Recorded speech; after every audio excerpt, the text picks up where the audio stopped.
Salutations, people! Welcome to Page 3 Killers, Murders That Went Unnoticed, a podcast where we dive into the murder cases that went unnoticed by our nation's newspapers. Hi, Shay. Hi, John. Hello, everyone. Hi, guys. Welcome back.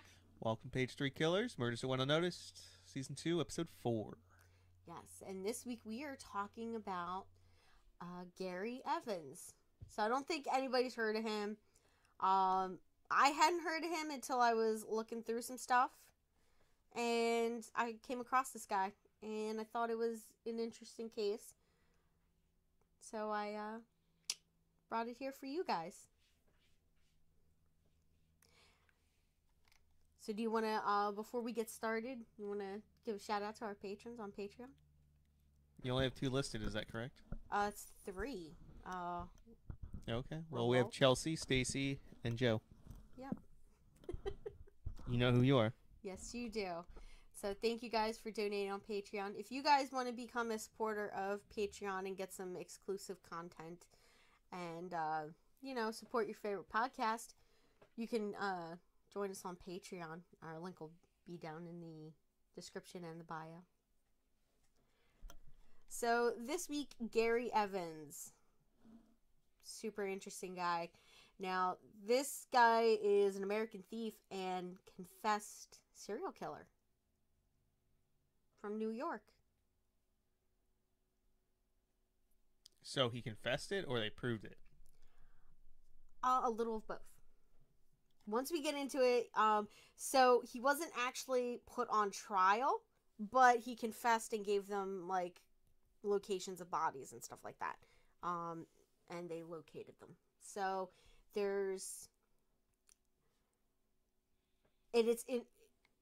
wait until we get into it. I can't give you guys too much because I don't want to ruin the end. But this case is gonna have so many twists and turns. Trust me, it's gonna be worth it to wait.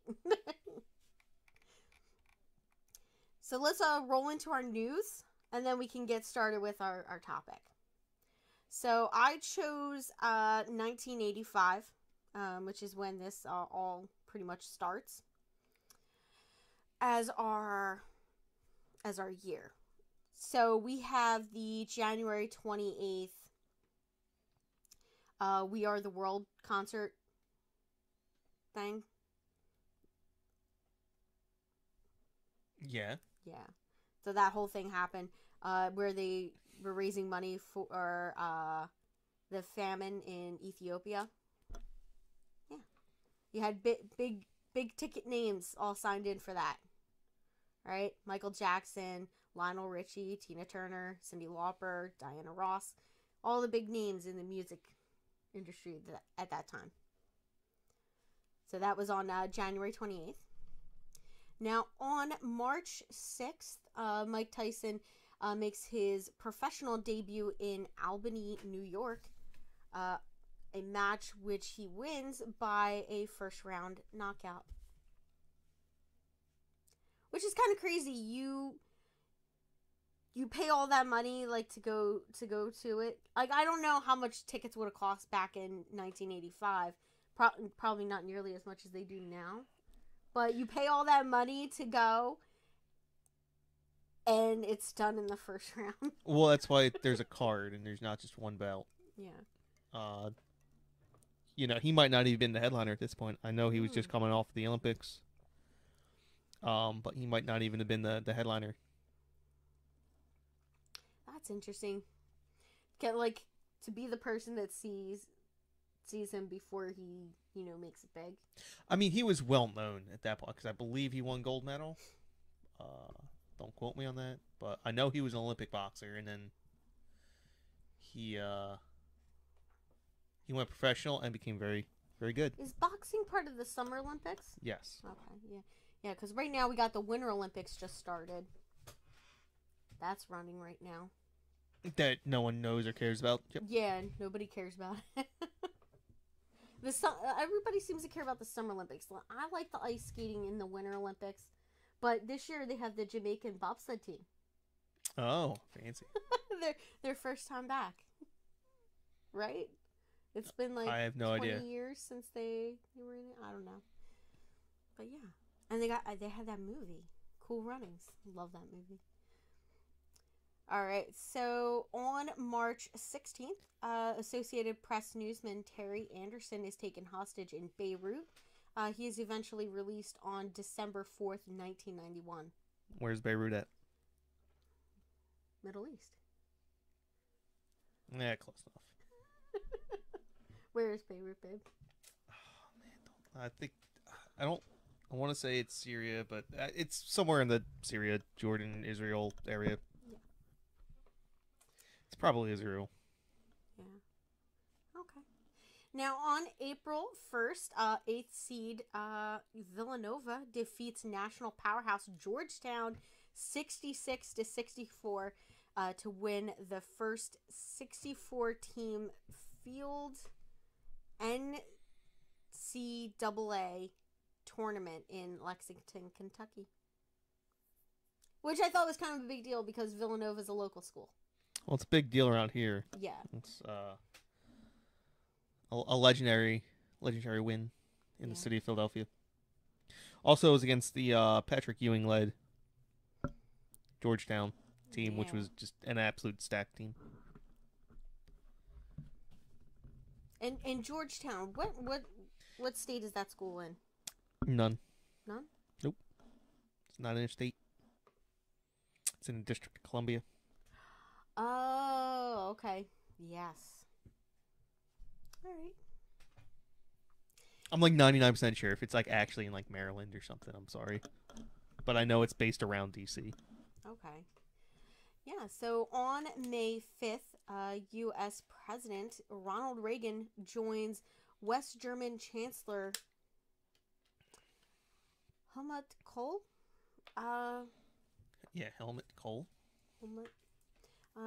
For a controversial funeral service at a cemetery in Bitburg, Germany, which included the graves of 59 elite SS troops from World War II. I'm not exactly sure what funeral service he was there for. He was not there for the SS troops, but it was because the SS troops had been buried there that it was controversial. It sounds stupid. It does. It seems absolutely ridiculous. I mean, yeah. Now, on June 26th, a Walt Disney World monorail system train catches fire in Epcot around 9 p.m. due to friction caused by a flat tire. It was kind of a big deal. It was in all the news. I never heard of it. Yeah. At least I mean, 9 o'clock at night. There's not. What time does Disney Epcot close? 10.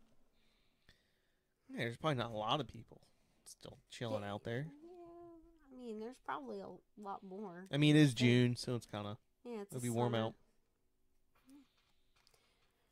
All right. On July 13th, the Live Aid pop concert in Philadelphia and London raised over 50 million pounds for famine relief in Ethiopia. The English rock band Queen performed at Wembley Stadium for London for over 20 minutes. And that was like that big thing that was recreated in the 2018 film Bohemian Rhapsody, which we still have to see. We haven't seen it yet. Also on that day, Vice President George H.W. Bush serves as acting president for 8 hours, while President Ronald Reagan undergoes colon cancer surgery under anesthesia. Yeah. Foreshadowing. Yeah, foreshadowing.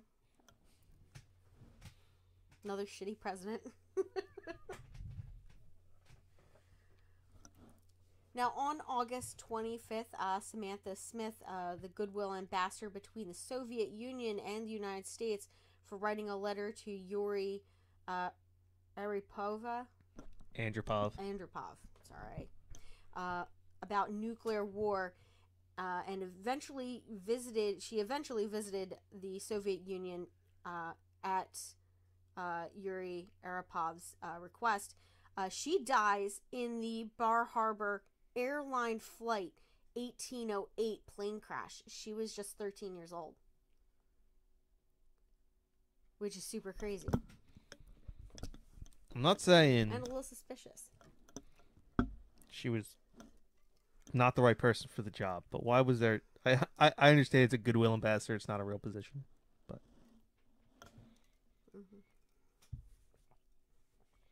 All right. Now for our seedy side. I only got 3 stories, so we're going to be able to roll through this really quick. So February 9th, we have U.S. drug agent Enrique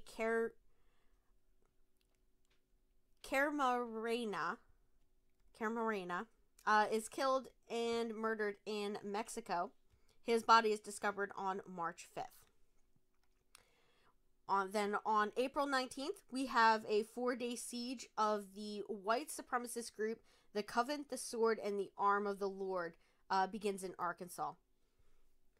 Alright, so now I need to start investigating these guys.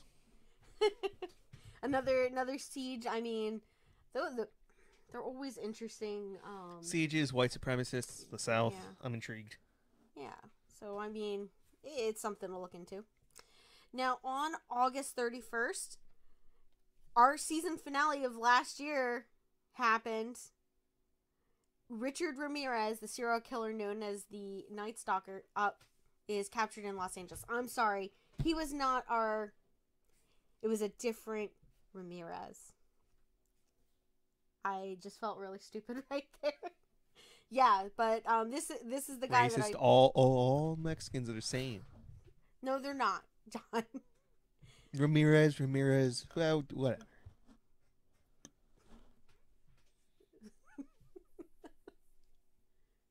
It was the fact that it was Richard Ramirez. It was like very similar. Is it the same Richard Ramirez? No, it's 2 different guys. It's 2 different Richard Ramirez's? Yeah. They just have the same name. Now, so Richard Ramirez, the serial killer known as the Night Stalker, is captured in Los Angeles. Now, this guy, when he was captured, he was not captured by the police. What the police did was they released his photo to the media, and people started recognizing him and started following him on the street. And then he just got attacked by a mob of people who basically arrested him. And then the cops showed up and took him into custody, basically to protect his life, okay? So, yeah, which was really crazy because I watched a documentary and they were talking about, ooh, jeez, babe, chill out. And they were talking about how they saw him on the street and all that. And, yeah. And that's it for our news. So now we are going to roll into our story, like our main focus for today, which is Gary Charles Evans. Now he was born on October 7th, 1954 in Troy, New York. Now his parents were Roy and Flora Mae Evans. And yeah, their childhood was a bit erratic, crazy.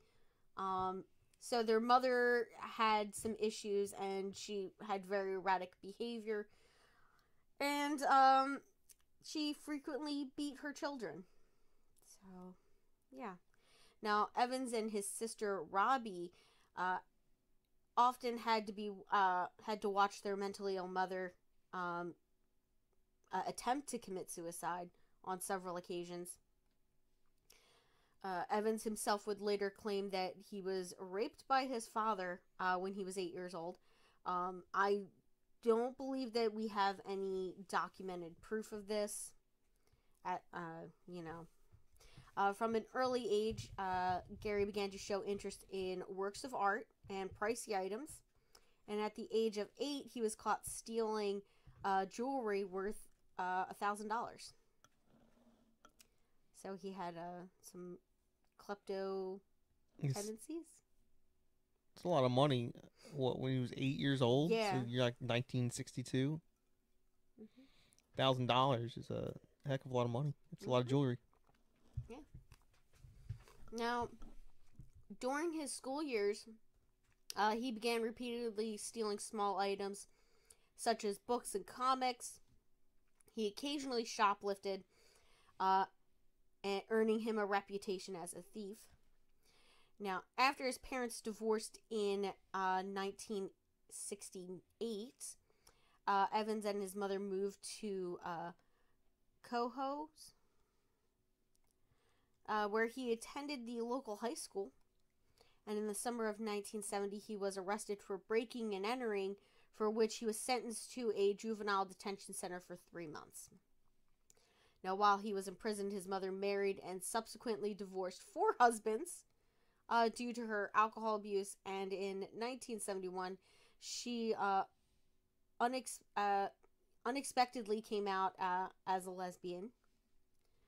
Wait, so she got married and divorced 4 times in 3 months? Uh-huh. I think that's crazy. I mean, she's unstable. Now, after his release, Evans left his mother's home due to frequent quarreling, and he dropped out of high school and began living as a vagrant. Now, in the mid-1970s, he returned to Troy, where, together with his childhood friends, Michael Falco and Timothy Risdorf, rented an apartment and got a job. Now, on January 13th, 1977, he really starts his criminal career. Now, Evans was arrested for trespassing and stealing property in Lake Placid. He received a 4-year sentence in the Clinton Correctional Facility in Dannemora facility. While he was detained, his father, Roy, died of throat cancer. In 1979, he was transferred to the Great Meadow Correctional Facility in Cornstalk, from where he was paroled on March 21st, 1980. Now, he then returned to his shared apartment in Troy, and soon after, together with Michael Falco and Tim Risdorf, he began committing robberies and thefts.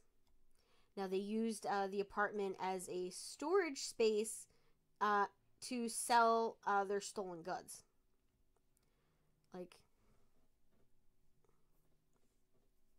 Now, in June of 1980, Evans was arrested for theft and imprisonment at the old Rensselaer County Jail. But with the help of several Hells Angels members, he managed to escape. So he's got some connections. Yeah, he's got some connections. Now, just 5 hours later, however, he was recaptured. And on September 21st, he was returned to the Clinton Correctional Facility to serve out his full sentence, as he had broken the conditions of his parole.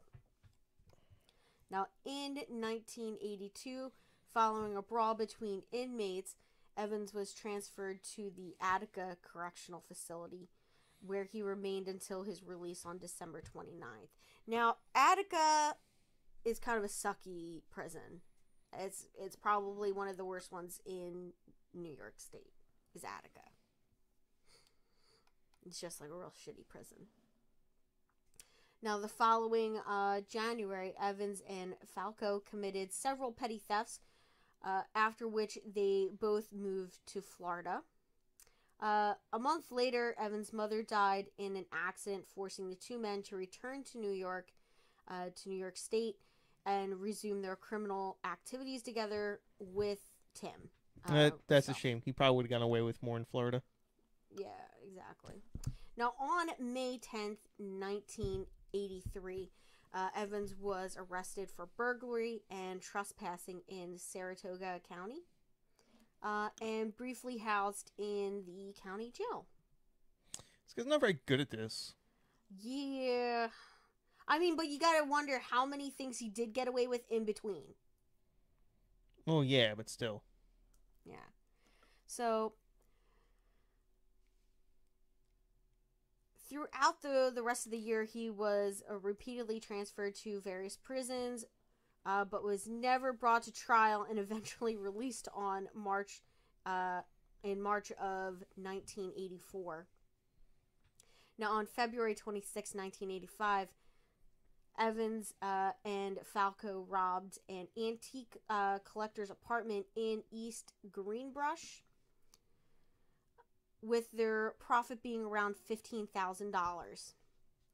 Now, in April, Evans stole the car of 2 drug traffickers and sold it for $12,000, but the victims were able to identify him, which resulted in his arrest in Cohoes. Now, Evans accepted a plea deal with the prosecutor in exchange for the commutation of his sentence. So he admitted his guilt in the robbery and illegal possession of weaponry. He was released on probation, pledging that he would stop stealing and find himself a real job. Well, judging by the fact we're doing a podcast on him, I don't think that worked out so well. Yeah. So now we're going to get into the meat and potatoes of this case. All right. Now, in the last days of July 1985, Evans built an improvised cistern. Silencer. Silencer, sorry. Woo, I'm like... Silencer for his pistol, which he then used to kill his accomplice, Michael Falco, in their shared apartment in Troy. He then dismembered the body with a chainsaw, and then called Tim to help him get rid of the body. How do you hide this? You're in an apartment. Yeah. Like, you just chainsaws running. Like, no one is like, I wonder why there's chainsaws running. How many times have we come across it where neighbors witness a crime and then they're just like, I'm just not going to say anything because it's not my problem. Kind of thing. Right? So, yeah, I guess so. Tim later agreed, and they stuffed the body into a sleeping bag and drove it to Evan's sister home in Lake Worth corridor, Florida, and where they buried it in the backyard. So they drove it all the way to Florida from New York, which seems ridiculous. The motive for the murder was revenge, as Tim had told Gary that Falco had been profiting from, their looting. So I guess they had like an agreement where how it was split, and how long they had to hold on to things so that when they did, offhand them, that it couldn't, there's less chance that it would be linked back to them. And apparently, I guess this guy was not abiding by their agreement. Yeah. But really, Tim blamed Michael Falco for what he himself had been doing. So, now the two criminals remained in Lake Worth for about 6 weeks before returning to New York State. Now, Evans was again arrested for violating his parole and sentenced to 4 years imprisonment in Sing Sing for the violation of that parole. Now, while in prison, Evans became friends with an infamous serial killer, David Berkowitz, over their mutual interest in bodybuilding. Who would have guessed? Yeah. Now, in December of 1987, Evans got into a fight with another prisoner serving a sentence for child molestation, for which he was placed in solitary confinement for several months. Now, on March 1st, 1988, Evans was once again released and shortly after, he befriended 27-year-old thief Damien Cuomo, with whom he began committing crimes. I wonder if this is any relation to the famous Cuomos of upstate New York. I'm pretty sure the governor of New York at this time was named Cuomo. Oh, really?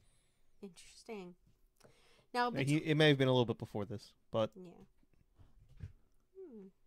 Now, between March of 1988 and September of 1989, Evans and Cuomo pulled off many successful thefts and robberies, honing their skills in the process.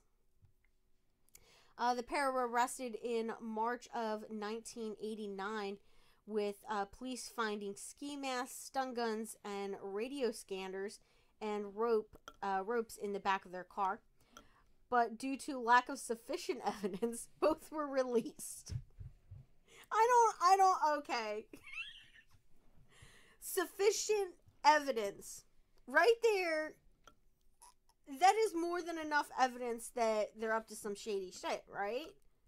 Yeah, but you have to have evidence of a specific crime. That's true. You can arrest them on general suspicion, but you can't keep them. You can't just be like, yeah, we know you did something, so we're just going to throw you in jail for this something you may or may not have done. Yeah. Now, on September 8th, 1989, while robbing a store in Watertown, Evans shot and killed 63-year-old secondhand shop owner Douglas Berry before he and Cuomo stole items worth $15,000. The pair left no visible evidence behind, and the investigators were left without any possible leads. Now, on December 29th, fearing that his accomplice was beginning to experience so his accomplice was a little upset and, experiencing some issues about their last robbery that went bad. So Evans decides to get rid of him. So he shoots and kills him on December 29th.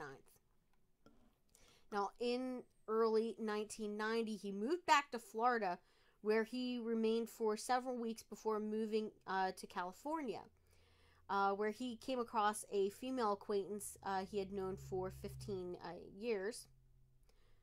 Not long after, Evans was arrested for threatening said woman and her husband after the former refused to have sex with him. Now, since he faced the possibility of criminal liability, Evans accepted the proposal of leaving the state in exchange for no charges being pressed against him, after which he returned to New York. Now, that's an interesting deal. Yeah. Well, we had something sort of like that happen with the Eggman. If you just get out of our face, if we're not going to press charges against you, that's weird. Yeah, he got So he's exiled from California. Yeah, he's not allowed to go to California. He's like, oh, deal. I'll just go back to New York where I murdered people. We got 50 of these. Yeah. We can start hopping around. Now. And go to Arizona and be like, just kind of put your toe over the sand and be like, I'm not touching. I'm not in California. You can't stop me. Well, from what we know, he went back to New York. Not sure if it was by plane, bus, or train, but he did go back to New York. So on October 17th, 1991, Evans killed 36-year-old secondhand shop owner Gregory Jubin before robbing several items and stealing and selling them for over $60,000 in total. He's got a thing for these secondhand stores. Yeah, he likes to steal antiques and vintage items that are worth quite a bit. Gotcha. So he sort of had a thing for antiques. So he would hit up antique shops, secondhand stores, because you could get the best stuff there. Now, he then decided to get rid of the murder weapon, which he buried in the Albany Rural Cemetery in Mendens. While there, he also dismantled a 500-kilogram marble tombstone, which he also successfully sold. Who's just going around buying tombstones? I mean, was it unmarked? I'm sure it wasn't. But like I really don't know. Like, this guy is just. Also, that's 1,100 pounds. Yeah. How the fuck? That's a lot. How did he steal? I mean, he that? had some. He had some equipment, obviously. Yeah. Now, after the murder of Gregory Jubin, Evans decided to quit his criminal career and get a job. Again. Well, we all know it was unsuccessful before, so I do not have high hopes for this. Now, over the next several years, he worked as a day laborer, only occasionally committing petty thefts. Occasionally. It seems like a side job. Seems like a win. Now, in January of 1994, he was arrested for looting and vandalism for stealing and selling the marble tombstone, for which he was ordered to serve a month in the Albany County Jail. Now, after his release, he moved to Vermont, where he lived a survivalist lifestyle in a tent. Sounds awesome. Although Vermont, not where I want to be with only a tent. Yeah. Now, in early 1993, he stole cufflinks worth $1,500 from a group shop in Quincy, and later broke into the Norman Williams Library in Woodstock, Vermont, and stole a valuable book titled The Birds of America. Over the next few months, he attempted to find a buyer, but with the help of informants, police tracked him down in June of 1994 and arrested him. So I'm assuming that this is a rare book. Yes. Which means the potential buyers are pretty slim. Yeah. Which also means that the people who he's trying to sell to probably all know each other. Mm-hmm. Since the community is tiny. Yeah. I can't imagine that a book titled The Birds of America would have... I believe it's actually a really famous book. For I believe the illustrations in it are like supposed to be like super special.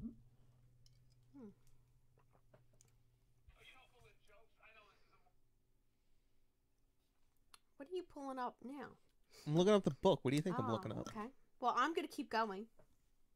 Now, Evans was threatened with life imprisonment, but since he revealed where he had kept the book and returned it intact, he was given only 24 months, which he served at a undisclosed prison in Vermont.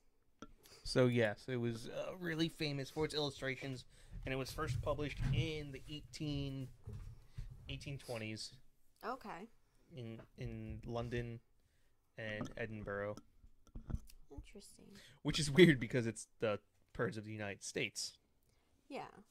So that means he probably came here, studied them, and then was like, hey, look at all these cool things over in America. Yeah. Now, he was paroled on June 6th, 1996, and returned to New York, where he renewed his partnership with Tim Ristoff. Oh, he didn't kill him yet? No. He killed the other one. Yeah, he killed the other guy. There we go. Yeah, so he was paroled in June 6th, 1996, and returned to New York, where he renewed his partnership with Tim. Now, the crimes... sorry, guys. The criminals then rented a storage room in Colony, where they would keep their tools and their stolen goods before they sold them. However, unknowing that Tim had been an accomplice in Falco's killing way back in 1985, Evans became paranoid that his friend would tell on him. So on October 3rd, 1997, he shot and killed Tim. Yeah. This guy's not a reliable partner. No, he just keeps killing them all. Now, in order to get rid of the corpse, he dismembered it and buried the remains in a wooded area and disposed of the murder weapon. Now, shortly afterwards, he fled New York, again violating his parole for the umpteenth time, for which he was listed as a wanted fugitive. Now, on May 27th, 1998, Evans surrendered himself at the police station in St. Johnsbury, Vermont, confessing that he had committed several murders. At his subsequent interrogation, he claimed that he was prompted to do so out of feelings of guilt as he watched Tim's Ristolf's 9-year-old son become aggressive and withdrawn since his father's disappearance. Now, on June 24th, he described in detail each of the killings and revealed the burial sites for both Falco, Ristolf, whose bodies were later found and indicated at the indicated locations in July. Now, on August 12th, 1989... 98, sorry, guys. Evans was arraigned in Rensselaer County District Court and charged with 3 of the murders. He was then transferred to the Rensselaer County Jail, where he was charged with parole violations before the local court. Now, 2 days later, while en route to Troy and passing through the Menendez Bridge, Evans, despite being in manacles and chained, used a secret key hidden in his nose to free himself. He then broke the window of the transport van and jumped out. He was quickly cornered by police and managed to run to the fence and leapt into the Hudson River, hitting the shallows below, which caused him to have a fatal head injury. Due to the circumstances, his death was ruled a suicide. Now, a number of acquaintances, including Evans' lawyer and investigator Jim Horton, no relation to Tim Horton. No, I wasn't going to say anything. Now, later stated that Evans had planned to kill himself before the long incident. You know, I don't know if there's Tim Hortons in I think there's... In New York, yeah. In upstate New York, I think there's Tim Hortons. So, all I'm saying, if I was Jim Horton, I'd be going there every day. Just because. Yeah. He then sent them...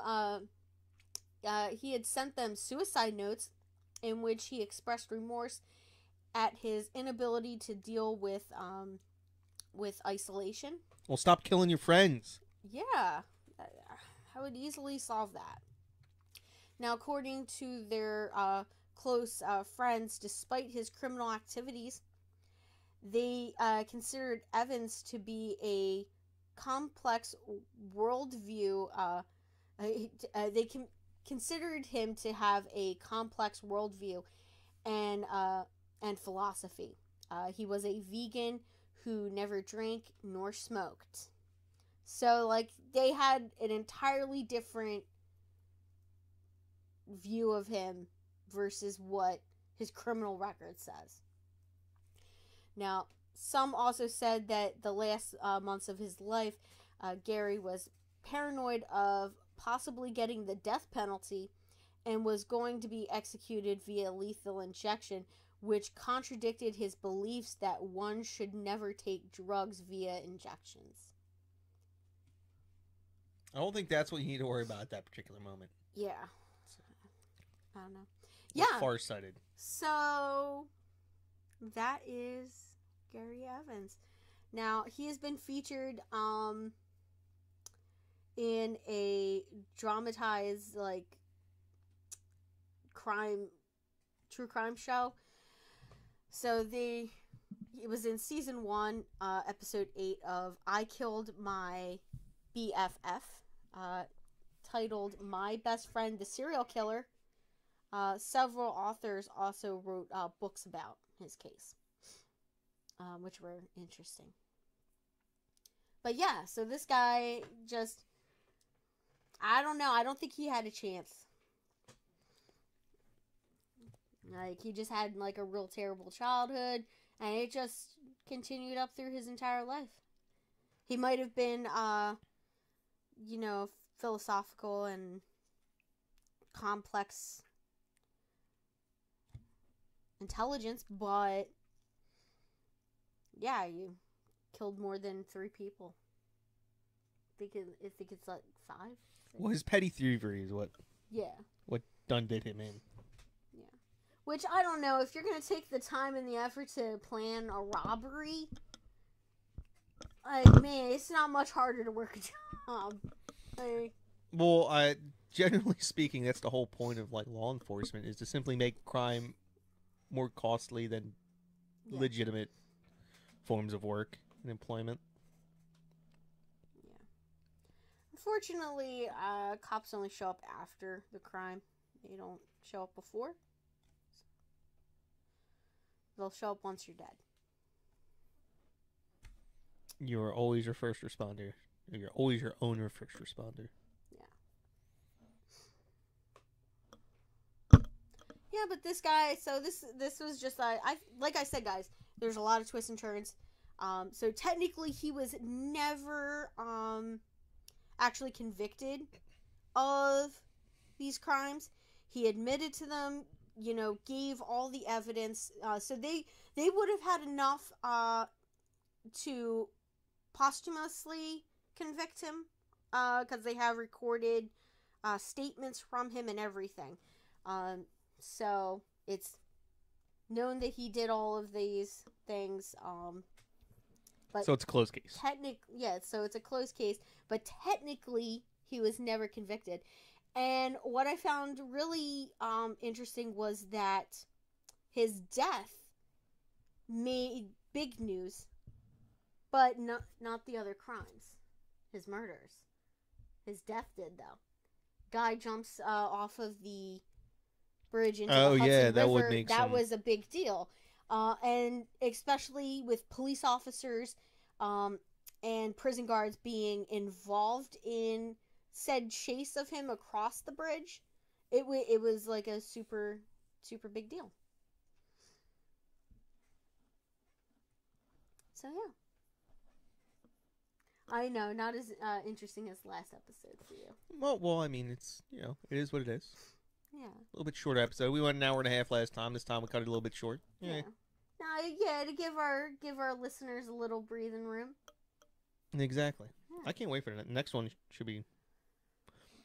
And I said the next one. I meant the one before when that gets released, because it hasn't been released as we record this. I think people will like that one. Yeah, I think they will like it too. It was a really good episode. Now, next week, we have another good one coming up. We also, prior to this release, we will have our Valentine's Day special will have dropped. We are planning another special in March, and we're going to have a guest on for that show. It's news to me. Yeah. We're going to have some of our patrons join us. Well, that's nice. Yeah. So, you guys can tune in for that one. It's going to be a super interesting show. It's also, for my birthday. We can do birthday special. Okay. Yeah. So it'll be a case that I want to talk about. Do you not want to talk about all of our other cases? Listen, I love talking about all of these cases, but some of them are, So this one's just going to be extra special. Yeah, this one's going to be extra special. I'm doing up research on something really interesting, so I think you guys will like it. So yeah, just tune back in next week for another episode of Page Tree Killers. Bye. Bye, guys.